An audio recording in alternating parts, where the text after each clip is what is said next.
Ôi trời lắm áo mùi FN áo FN mùi F9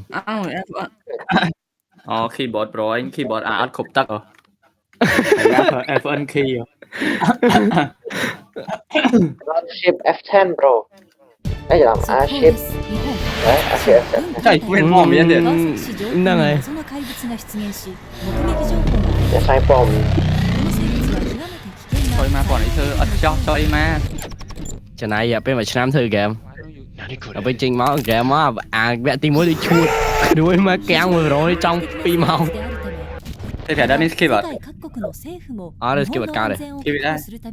skip cao đây cao đấy ở skip rồi thế này skip này cái ao space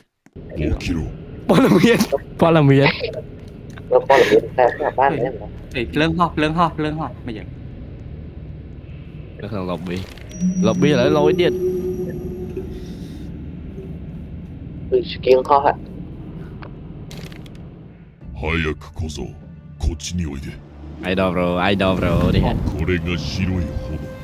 ホワイトフレームのこと君の村の最後の日だこれに耐えられる妖怪はいない từ game nó đã vay mê không mọi vay em thôi mà 我らの地に潜んでいる闇を断ち切ることができる trời mày lo đó chưa bằng hàng play đâu anh だけではない我らの町をさまようすべての悪この火があれば焼け殺すこと rap rõ nè だが忠告しておこうこの炎はただの武器ではない các lại重み thôi に skip một cái rồi ふさわしくないものを食 cái べ trong bằng hai pi rap rõ しっかりも tại vì ở trong game capture lương chơi mà skip một cái này về đây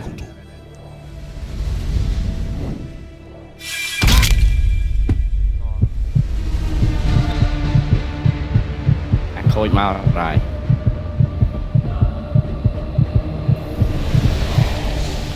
còn ní khôi kia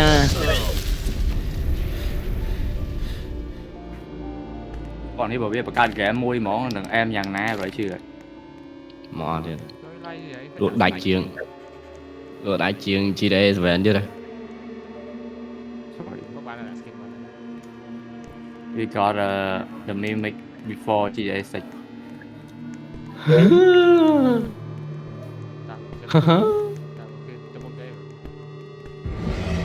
thầy nhưng đã skin cho em miền skin nhỉ nhưng mà miền này nè the chi bro cho nó phần nào này miền đây chả nói si mình cứ mình rồi tới bro tới vẻ đó lên ấp hẹp ấy nè vẻ đó thấy thế nào vẻ đó anh đang phải đây miếng kia mà chào thầy họ từ lo trồng trọt phải đó mới chấp lệnh skip về đang trong lệnh tất cả lại đá rồi đây đang đau mà cho coi đã to không ai tiêu rồi à to ra có nó to lại sao vé rồi nhưng mà đau đi cái mơ rồi xài vậy mà nhưng mà sao vậy nhưng cho cái chọn trăm vé dạ phong rồi từ rồi nhưng cho cái chọn thử nhau miếng skin nữa nè ở đây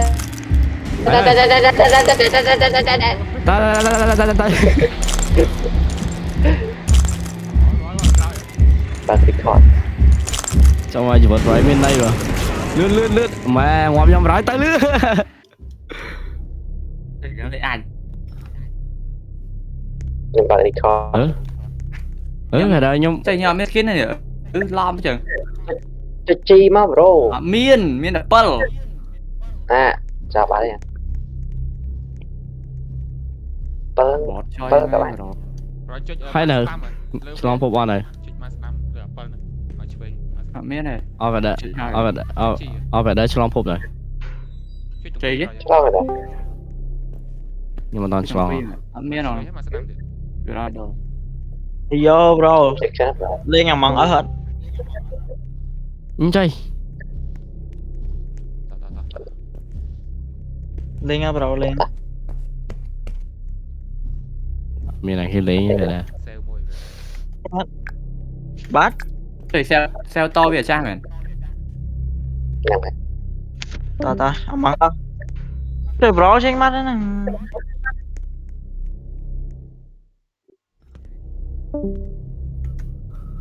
គួតចុយ ទួយមកឈួនចុយរាយ Bro này Among Us hả bro? ជេរ៉ៃមែនអរ៉ៃក៏បែបមែនអូ អត់តែមួយទៀត តើបែរយើងចាំកោដល់បែរ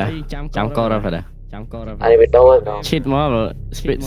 up បរមិនដល់ skip ចុយ ចុយ speed up ទៀត Mày ơi. ចុយថៃ Con trâu. តែដល់ fuck speed run bro speed up អូខេ Anh ấy pì. អីហ្នឹងចុយ Michael Jackson อ่ะ តើយើង speed run មកដល់ មាន អីយើងបើយើងសៀវឯដល់ Xéo rồi thì បានលេ thằng mày អត់ទេនេះ speed run នេះចឹងនិយាយថា speed run អាវគ្គកូននឹងចោលនេះអាវគ្គកូននឹងញ៉ៃយើង អើយចុយ អូគេច្បាច់កោ bây giờ ថាគេអត់ទេបែរ thầy nhưng na vì em thấy video nè នៅស្ងៀម em có đau hộp cốt bro. កូនមិញដូចជា Mũi pí. មួយគាត់ណាគេមើលកន្លែងទ្វារតិចមើលកន្លែងចិត្តកម្មចដៅ 4 khơi vậy khơi កុំមើលបាយក្នុងដាក់វា តោះកូន thì cái gì nhảy mẹ ម៉ែអី តោះតើអត់បែរចាំហៅកូនអត់បែរខ្ញុំចាំវាយសើដើរអូខេ2 lên lên bằng mũi lên phèm lên 4 lên 3 lên 2 លេខ 2 លេខ6 tôi nó cái giống như nào rồi លេខ6លេខ យកតាមរូមហេតុ number 2 គួរមីចោមរៃ vô lên vô lên vô lên លេខ6លេខ អូខេ 2ក៏គ្រីមើល 2 5 khơi khơi khơi 8បានទៀត mình đã chui rồi nhưng mà បានទៀត em tên đây លឿនលឿនបើ9 លឿនរលាក់បង chụp ảnh con mùi ơi trời rồi mới cái chụp bạch co là nhóm này 9បានទៀត nhưng cái là Google là một miếng câu được chơi này vùng lê Roblox vậy ចុយ9 ពីរដង 9 បានទៀត lấy bay lên 4 rồi chơi cái đuôi បានទៀតលេខ1ចន់ទី1បាន cùng rồi គោមីកសោដួយម៉ែវា lên 4 rồi ចុយ9 3ដង ừ អែមស្រែម Đó. rồi chăm Cái nào? của mẹ này ở ngõ à វាដែរចូលក្នុងទឹកនេះមុនខ្ញុំហ្នឹងដែរ chơi cái đuôi chết á ប្រូសៃ ស្អី អេមីចុយម្រាយនេះច្បាច់កដួយម៉ែវាអញ្ចឹង trời chia rồi Trời Đây mày. nhà rồi. ជាអរកុំតាទៅប្រូលី Thấy cái này hơi mix nó មើលឃើញដល់មើលអូកដួយម៉ែភ្លៀង នេះស្ដាប់ដៃឡើងលើនៅក្នុងបន្ទប់ហ្នឹង Ô cái mà bắt đấy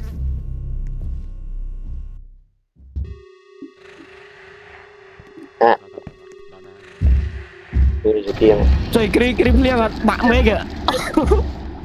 cái đáy trai chơi bạn mấy kìa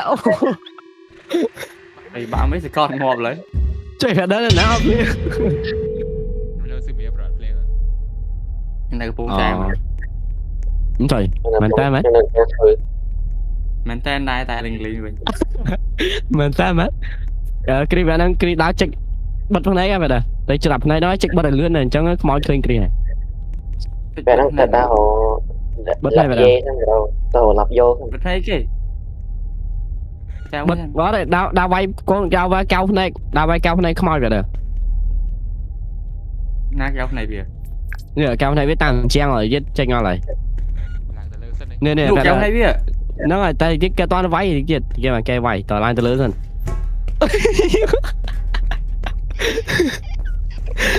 cái này trời ơi chơi lẹ quá này cho con nó thông người mới vậy đó vào đây mà nè kri mà nè nè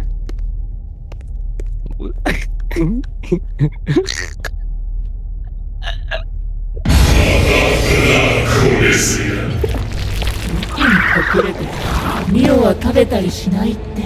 約束するよ。 ui là xử lý lỗi đâu rồi hiểu cao rồi nhảy nó cái mó bài chào này bìa rồi cái bài đây cho thấy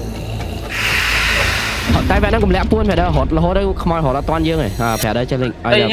nhưng hồi bị khỏi máu vậy bro lôi rồi lời lôi tên nhóc bài lẽ buôn đây vậy đây à lôi ba đấy ngồi ba đấy bạn đang lẽ buôn sẽ nhau vậy đây đẹp bác nhưng mà đâu khơi bác nó cho tao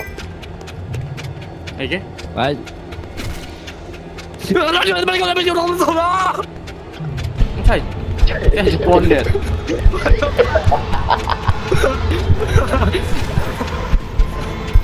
rồi thì quay vậy mọi màu nó trời ơi chưa kìa đúng không game nó không ai hột là toan dương này game mà không ai on mà ôi ôi thấy đi thấy không hai mà quay này pha này to cho đi pi to thì phải bài sao vậy nó sập bấy điện lên tôi đang can với lấy Trao tóc đi. sập bấy điện ở đây bay nữa sao đồng của tiền đấy sao đồng mà quay được nè đá sau mỗi tiền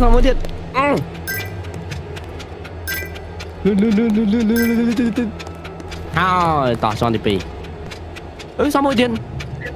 không quay nào đúng không bro can mà vinh nhưng vai số kia can mà vinh việc cái nón tia vai việc bật số kia mà việc lên can mà vinh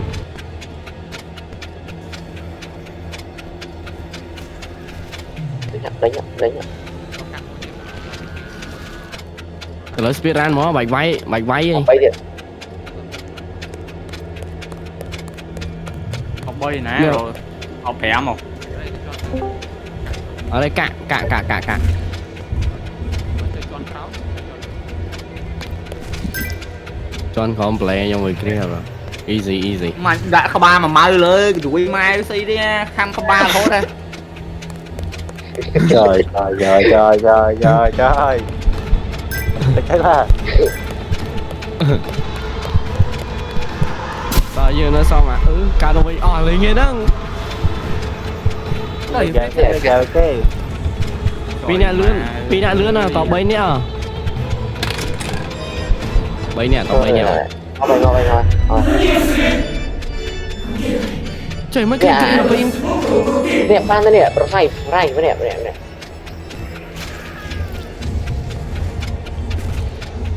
bác là đẹp chui đẹp bác là đẹp nomor sampai ke pacara tata mata potata đẹp bác ạ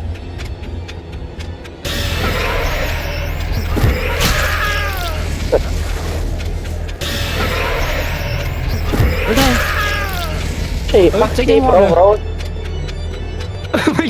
mới check ba drop đi rồi Bắt vào bắn. Cái này ở yên thư toàn out rồi phải skip nhưng rồi cái hai pussy à này nhóm rồi em lót cho em Chạy hết nay chạy mau là hốt nè. Tỏ bay nè bạn đi thơ lươn ឥឡូវនៅក្រោម3ឯងនៅលើមួយ đọc ok rồi nhưng mày tập pi nào mày cả đây việc community của nó ai nhưng mà play chọt khơi đời chọc lẹt vinh này mẹ anh mà si anh Vinh the fuck chơi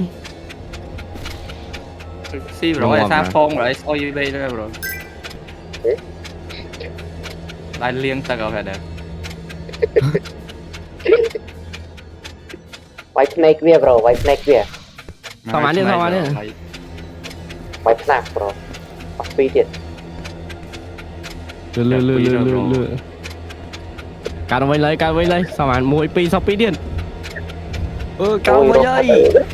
cá nó vây ơi mua tiền lươn cá nó vây ơi lươn cá nó vây ơi ô lời tao cho đi pi đòn đi pi đòn Thằng áp lời. nè bay à lại chơi cho đi bay à cho đi bay cái này rồi bay dọc ba bắt ngon lên vô bắt tay rồi dọc ba nè បាក់លើមិនមកបាក់ mấy lương mấy ngọm mấy nhạc rồi say em lên tới bro vào lên bro không ai chứ nè nè bro nè nhiều rồi kìa anh cắt bắt ra này ấy cái này nè không mỏi Cả rồi. phải xí vào đây mà cho đi bay cái đuổi mà lẹ mà khổm đấy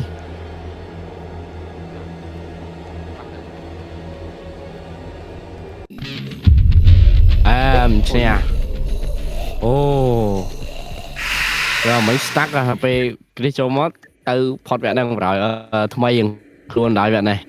mấy luôn đấy Trời mấy tôm lên nó vẽ mấy nhá chẳng. đang này lên chất pi màu này Đó. Đấy thật. ô là đó cái bạn coi không cùng đi vậy đó Để bro lên mình coi chuyện lắm nhiều. nó hay dùng lắm rồi cực thay là tôi đang rồi đi chờ nó đây rồi hộp luôn Ôi mọi bay buôn thèm của mũi chỉ đuổi mai nè. Tôi mai bắn co rồi. mọi bé buông vào mũi mà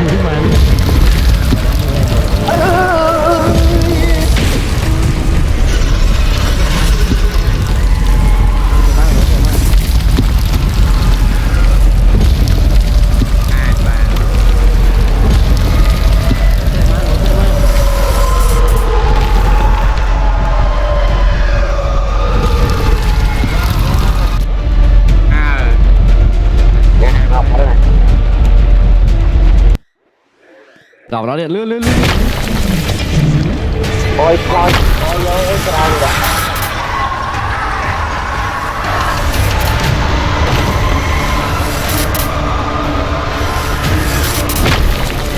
rồi thời ban mà chơi ban rồi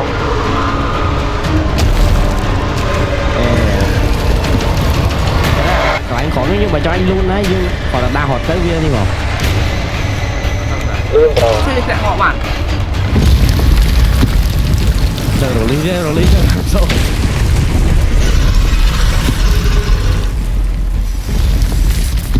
chạy vào nó vậy check out mình rồi nhé nhà rồi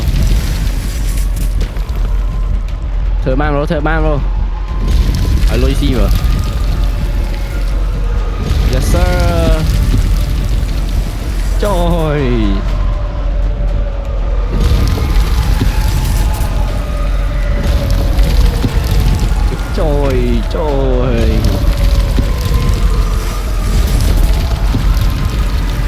nè từ đây là rồi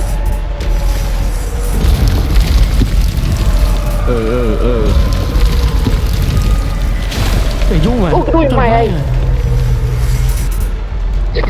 chạy không chạy rồi say mãi với nhà cái điện màu văn này nó đơn thoại nó ngon nè đồ tay điện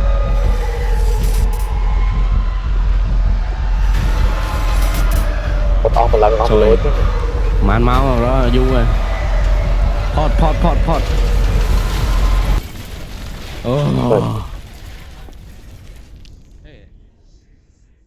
thì không ai rồi đây đại rồi rồi lên đại rồi mua họ tiếc wow anh nha ơi it's got the mimic bear rồi rồi tên na phong ơi cá bao bên đây một sai chụp này ta rồi cùng tranh bao rồi cùng tranh bao đó là hot hot nè họ tên này đó một bát đây nè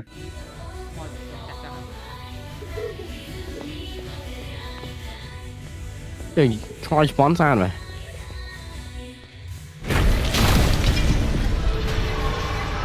trời rồi hot tên nào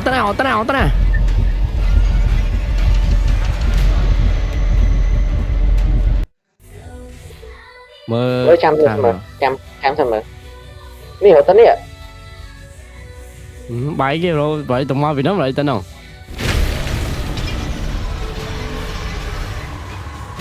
này họ lăng lớn anh ngọt kia đấy bỏ xoay ra kìa ơi nữa mà vô bây giờ trăm mà thế kìa ai vào trong mấy nữa cho tôi thoáng nhé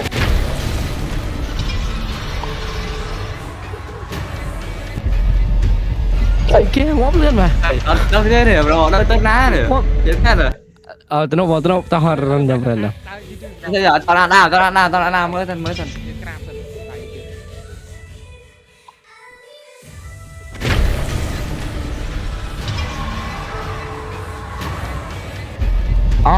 phải ra đang khi phải bạn lên từ lưới rồi nè mẹ chơi lăng từ lưới thế bro lơi là cái sủa là cái xùa sao lưới ống kém thlang vậy what the fuck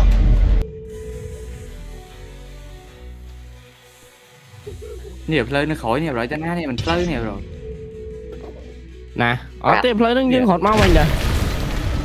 mình play rồi mình hạ bạt chỉ chẳng hột tới khỏi mình chỉ đuổi mà bây hột tới khỏi mình như chứ bay chơi mà kìa kìa nồng mô hột mà khỏi mình man rồi bro mau hột bọc của trang mấy chứ bro hột luôn trang vô lên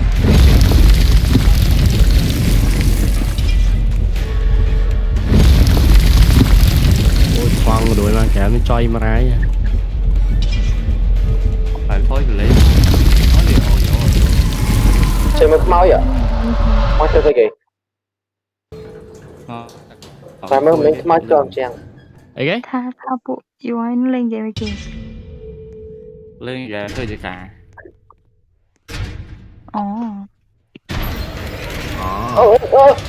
bắt bia bro what the fuck are you good spam ấy bro spam ấy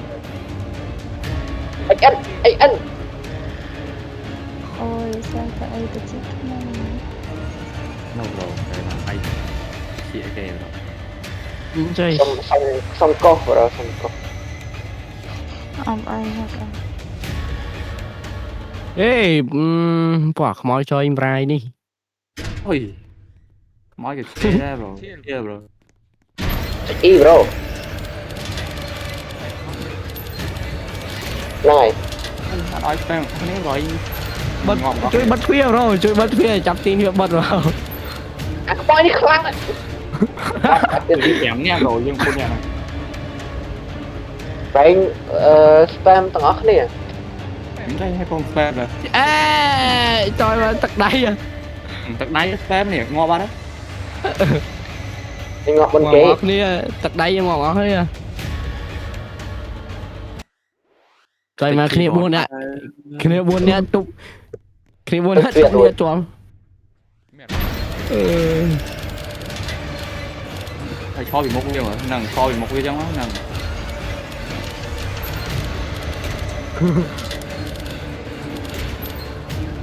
chỗ cái đây ngọt chia ra mình là két chết đừng rồi sải rồi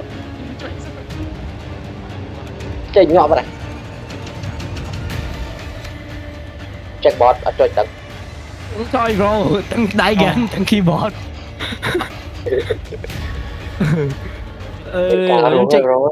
nhâm chết chẳng trùng xuống nhâm chết chẳng ý nè mày đã chọt cái này là ngay mà tới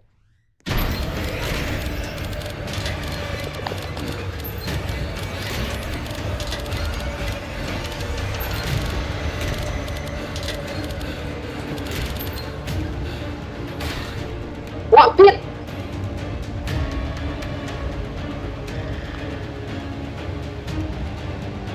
rồi mà sao vì lại cái này nè tao bắn rồi vô lên hai bên đi đó nhưng mà chú không ai được nó ngọt vậy chú không nói ngon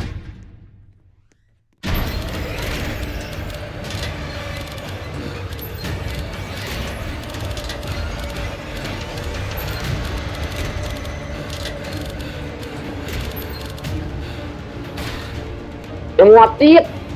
đi rồi lên rồi lươn rồi đó chơi cái đồ không phải à thế nó rồi trong tiếng nhà này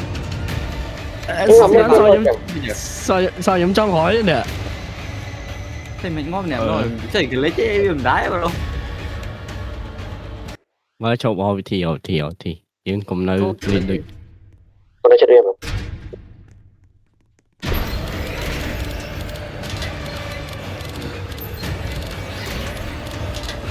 rồi sao rồi cái bọn cao rồi rồi để ấp nhàng rồi tay mũi tên chơi đó ở tao muốn ba đây nè không được đang ngoài đây trình đại cho này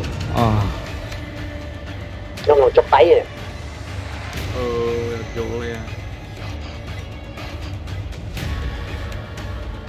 em sao say ca sĩ ấy trời mà kiểu kèm cả một năm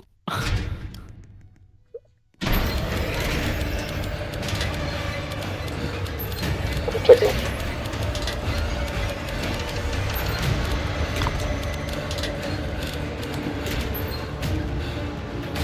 nó apa đây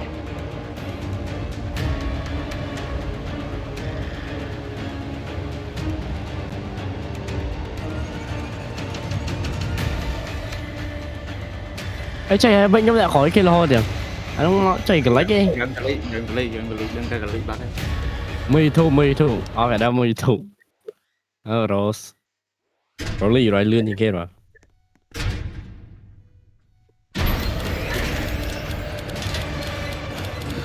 mày thuốc thực thôi cho ngày kia mình cắt đây rồi mà bên lại chết đó đây là cái chết vào rồi không rồi ly khi bầu rồi đấy khỏi thôi chứ rồi lại không bên kia bên lại ở đây không say rồi giống nó khỏi cái lo nè ở đây hai cái ly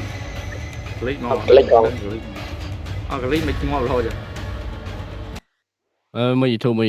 thu cùng là lại gặp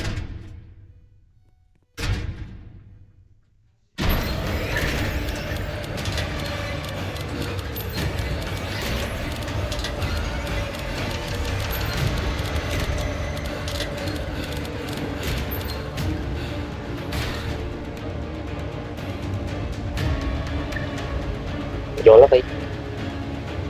phải trình chân này kia ở đây không sama mình là khi mình bấm vào football à mình nè mờ អត់មើលប្រាំងអ្នកឈ្នះណា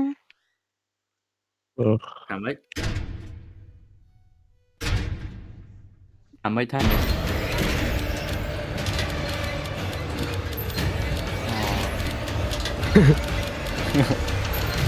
បោកបែកមួយឲ្យដឹងផ្លែឡើងចឹងមក phải phân nè ផ្លែឡើងចឹងបែមក ចិត្តអូ con lấy game đó rồi game từ lính này ដូចចុះពួកយូរអត់នៅប្រធានណា bá មិននៅសក់គ្នាគេបាត់ទ្វារនៅសក់គ្នា phụ dù ấy nó thằng nè ហ្នឹងហើយ nó thằng ខា nam ង ហ៎ ខ្ញុំនៅខាងបារាំង thằng nam đi អត់នៅប្រាំងដែរមែន ហ្នឹងហើយ យកនៅណា ញ៉ាំសូន Không bao là nhưng- chiều rồi nè អីចេះប្រាំង5 0ចេះនៅខាងបារាំង thầy ơi ចុះថានៅប្រាក់នៅផងណារបៀបថានៅខេត្តណា ខែមែនខែស្វាយរៀង đúng rồi ra đâu បងដល់ក៏ mà tay miền mang cháu ấp mà tay អូឈ្នះឈ្នះឈ្នះឈ្នះ em đi តែខ្ញុំលេងងាប់ ប្រូ con nào xuống nó thằng nè trên châu bao nhiêu rồi cắt tiếp nè một xuống nó quái thằng nè nè xuống quái cái bất thuy rồi đấy cái bất thuy mà rồi លក់មួយទៀតលក់មួយទៀត tôi thấy anh đây rồi cái đập rồi đấy chơi mơ như đi dạ trong một base mà thay រលប់វាណាអត់ចេញនេះរ៉ៃជិកដល់ខ្ញុំហើយរ៉ៃងាប់មុនគេរហូតហ្នឹង ចាំមានតែបុអើយប្រូយថើគាត់នៅខ្មែរ nó bro cái xua rồi đó cái xua rồi nơi mai nè ខ្លួនណាគេ យូរអី dịch ណា thơ là dịch ខ្ញុំ thơ នៅខ្ញុំនៅកម្ពុជា អូអូខេ បាទ ហ្នឹងហើយ em đã ấp trong phân rồi ngon đấy vậy ใจเย็นๆរហូតអូបិទទ្វារបានទេតា ខ្ញុំទៅចាក់ឈាមចាំ đúng rồi អូ what the fuck មានច្រើនទៀត holy holy Dạ, vậy holy បាហ៎ đi đó Không để em. lụi cái lụi nhôm nó thôi mà cho đã có ba máy á ចូលមែនអូ tao rồi thơ mấy nè rồi glitch nè game glitch đi mấy cái Dạ, lấy đi tê holy បាហ៎ chỉ như là đá người ta to ba xe rồi ចៅសៀវសៀវហើយនៅគ្រី nhưng sao thôi rồi vẽ rốt nó là bên xe tê vẽ rốt យ mấy ហត់ bên sao ហត់ដោះទៀតរមហើយអូខេ ôi chọc máy á chọc lẽ ដល់ stress ឥឡូវមើល YouTube មើល YouTube មើល YouTube YouTube em click cái thứ cái chân tay với ở đây rồi អត់លេងយ៉ាងសោះក៏ចាប់ដៃដែរអត់យល់ទេ cho bây giờ thử ca sub keyboard rồi ở cái đó kia mình រងនិយាយនេះមិនចា แล้วប្រូទីនេះผมសូទៅថាទៅដាក់តែគេមកថាគេចាប់បាយយ៉ា rồi của bà bạn sẽ cũng chọc chỉ này bọt cho thôi là ចុយ rồi xoa mày nè xoa mình ca thôi chị ខ្ញុំចុកដៃដែរ nhưng mà xoa